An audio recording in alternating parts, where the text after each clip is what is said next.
Hello everybody, welcome to another review. Today I will be testing the Panda Cloud AntiVirus free. As you know, it's a popular free antivirus nowadays. And actually, I won't be testing it alone as I usually do. I will also be using the Private Firewall 7, which is an application it's free. It's a free firewall application that also has some kind of intrusion prevention. So this will do some kind of zero-day blocking, and Panda signatures will be the key to the protection.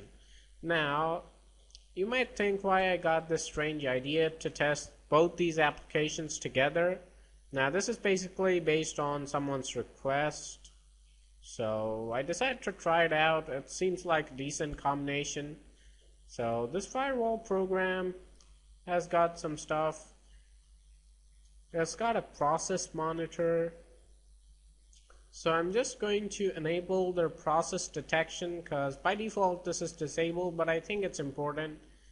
And it also has an email anomaly detection. It's disabled by default, and system anomaly detection is enabled. Now this is something useful in case it works out well, because this basically means it can detect anything abnormal in the system. So I'll also be using this application along with Panda.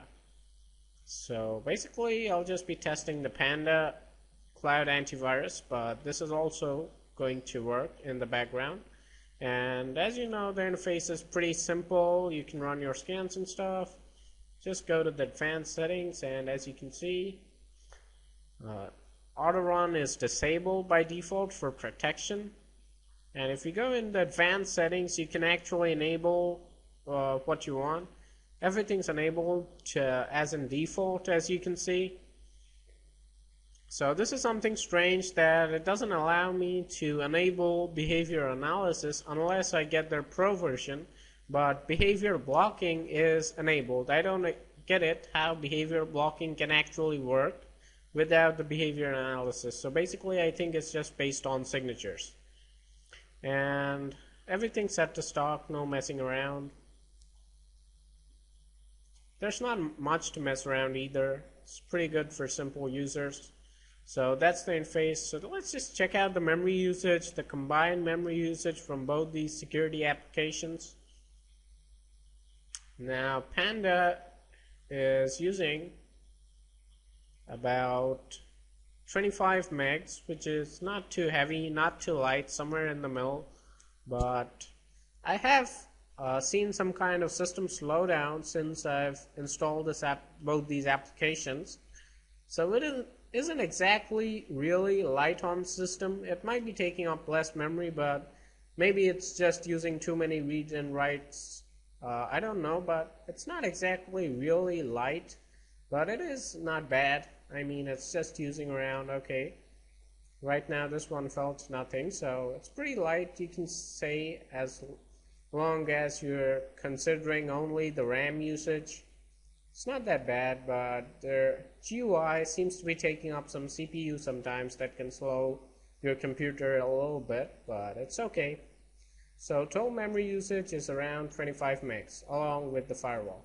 So I just got a few links which we'll just try out right now and see how both these security software respond to all this zero-day malware.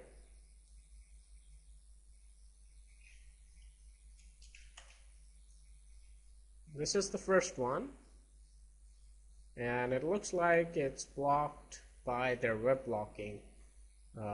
What I have noticed in their last version and in my other reviews is that the Panda Cloud AntiVirus really does come with a pretty good web blocker. As you can see, they have their toolbar here that blocks all this stuff, but this one wasn't blocked. So we'll just run this. It's a Java file,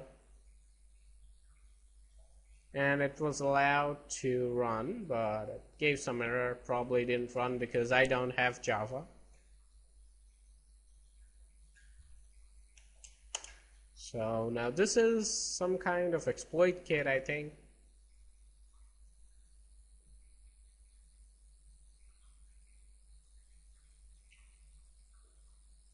So far nothing's happening. got quite a lot of links, so it should be fine even in case we have a couple of things that don't work. So let me just try the next one. And this one was allowed to do whatever it wanted. Might be some kind of backdoor. Or maybe it's just a dangerous website.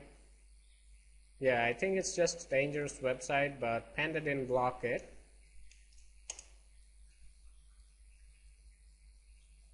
Okay, I'll run this. It's a pretty big file. Might have a couple of false positives, I'm not sure. So we'll just rely on the results from my other scanners to find out if Panda missed anything. So let's just try another one.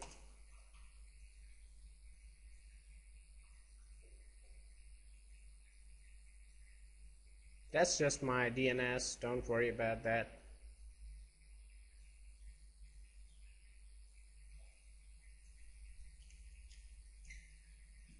From my host machine where I use Komodo, and this one was allowed to run. I don't know if it's exactly a virus or if it's just a piece of adware. From what I think, it might just be a piece of adware because it's going to change my web page, home page, and stuff like that.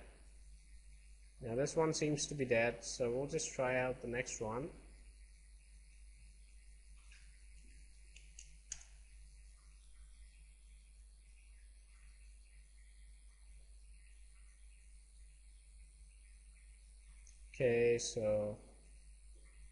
Okay, so this one was detected by my firewall, so it's not Panda, and it's automatically going to block it in case I don't hit it block, because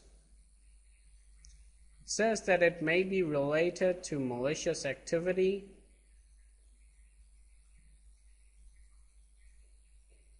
So by default, it's going to block it, so I'll let it block this thing.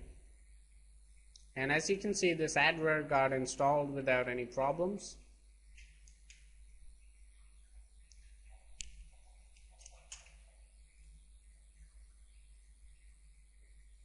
Now this looks like a Trojan.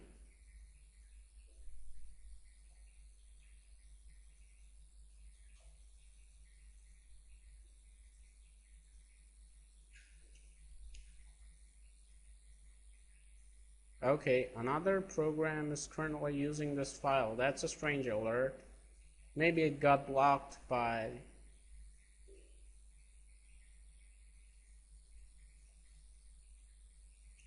the firewall. I don't know. Okay, no, it was probably detected by Panda and deleted, but it didn't give me an alert, which is kind of strange. It gave me the alert pretty late, but okay, so yeah, it's removed. So let's try the next one. Another dead one. Malware quality has been pretty bad for a couple of days now. It's a Java Trojan, but couldn't do anything because I don't have Java. We've got a lot of stuff from Java, so maybe I should have installed Java before this, but it's too late now.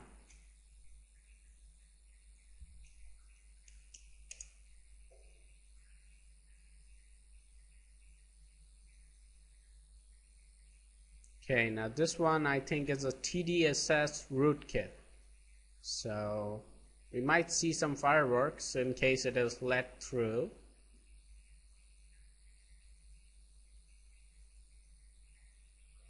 Not sure that it's TDSS, but I think that's what was written in the description when I got this file. So it's hung up my browser. That's the first thing that I noticed. And finally I could quit my browser, and it's trying to install something in the background here. So let's just take a look, and automatically I get this flash install. So let's just try to take a look at anything that's running might be malicious. So this is strange that I'm getting softonic toolbar, might be fake, I don't know. Some strange language. Maybe it's just an adware, maybe I got it wrong. Doesn't look like any Trojan or anything to me. And if we take a look at the process, pretty sure all of these will be safe process other than this one big piece of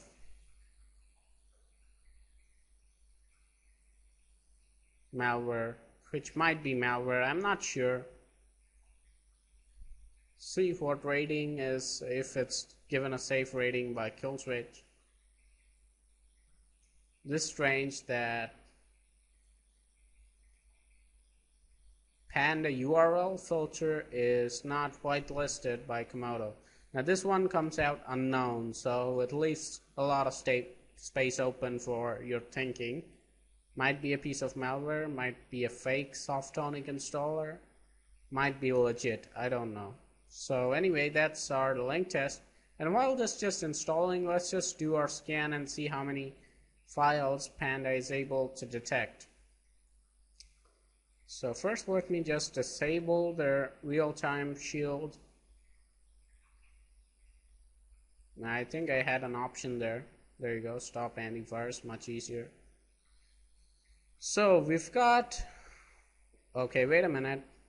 So another process is going to be blocked by the firewall. So the firewall did block a couple of things that was not detected by Panda. So certainly this is worth using in case you use an antivirus like this. So it says it's WinRAR.exe, but it's probably a fake name, and it's probably a piece of malware that is trying to install itself, and it has been blocked. Whoops, no, it wasn't a piece of malware, sorry. In fact, it was WinRAR. So it's strange that it didn't have a digital signature. So I'll just have to exit, shut down this firewall to open this. So strange that WinRAR isn't whitelisted in their signatures anyway. So I'll just be extracting these pieces of malware. That was a big mistake. It wasn't any malware that it blocked, so please ignore that. And the softonic thing is still working in the background, and right now from what I can see it's not coming up either. So it's kind of suspicious. So we have 420 files, should be a pretty fine test. So let's just see how many of this is detected by Panda Cloud AntiVirus. Now, from the impression that I have from previous versions, Panda is supposed to have pretty good signatures. We'll find that out now. And these are all pretty new files, just a couple of days old. So even mediocre, otherwise mediocre detection rate would be count as good, because these are pretty new files. So I'll be right back when the scan is done. It does seem to take a while, but actually it shouldn't take that long because Panda do have a pretty fast scanner. So anyway, I'll be back whenever this is done, and I'll just let the software install in the background. Software or malware, whatever it is. Welcome back everybody. As you can see, Panda Cloud has completed scanning and it's neutralized 315 objects and not neutralized 2. Now then again, doesn't give me any clear indication as to what it wants me to do. So basically it's not neutralized 2 files, so that's okay. These 2 files can be deleted, it's not a big deal. If there were too many files, then maybe I'd worry about it. But I can delete 2 files manually, but I'm not going to search for them in this mess. So what we're going to do exactly is that we'll just subtract 2 from whatever we get. As you can see, we have 127 items that are left over. Now 2 more, so 125 are the number of misses. Sorry.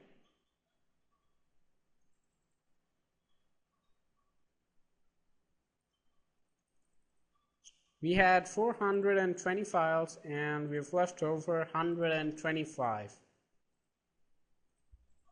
Just subtracted 2. So we get a detection ratio of 70.23%, which is not very good. It's mediocre, not excellent. I expected a kind of a better result from Panda because their signatures are pretty good, but right now, as you can see, their signatures are not doing that well. 70% on these files even is mediocre. It's okay for a mediocre security suite, but for Panda, I think they should get at least an 80% if they want to get counted in one of the best signature based solutions. So it's not doing that well. Now let me just try run some of these and see. I'm not gonna get anything from Panda, but I just want to see if the firewall actually responds to any of these. It's got intrusion prevention, but from what it, okay, so it's still detecting some stuff. Okay, most probably it's just 1 or 2 that it's going to get.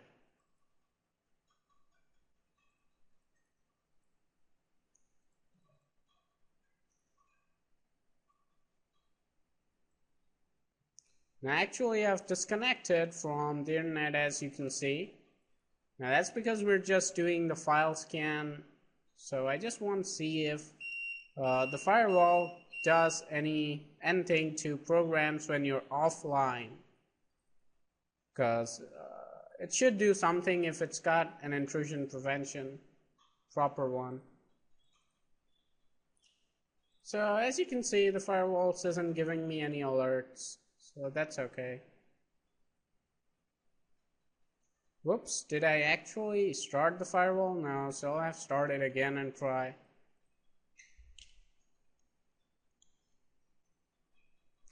That's a big mistake. I should have started it. I didn't remember that I'd closed it. Anyway, we won't count any of these. We'll just wait for the firewall to start up and then we're gonna try. Okay, now we'll just try and see. Okay, so this one, no signatures, so it's going to be blocked. Okay, so a lot of stuff that doesn't have digital signatures is being detected by this firewall. So its intrusion prevention does seem pretty responsive. Yep.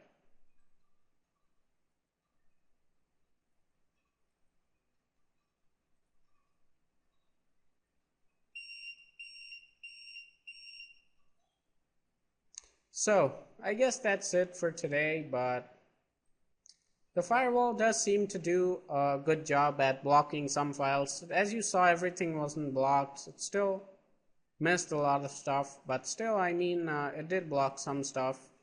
So it's intrusion prevention. Okay, now I'm badly infected and it's going to restart anyway. So certainly they didn't succeed in protecting the system because of lack of zero-day protection, but as you saw, the firewall does get some things. So in case you get a better antivirus, it might be of a lot of use because its intrusion prevention is not pretty good, but it's average. I mean, at least it has something.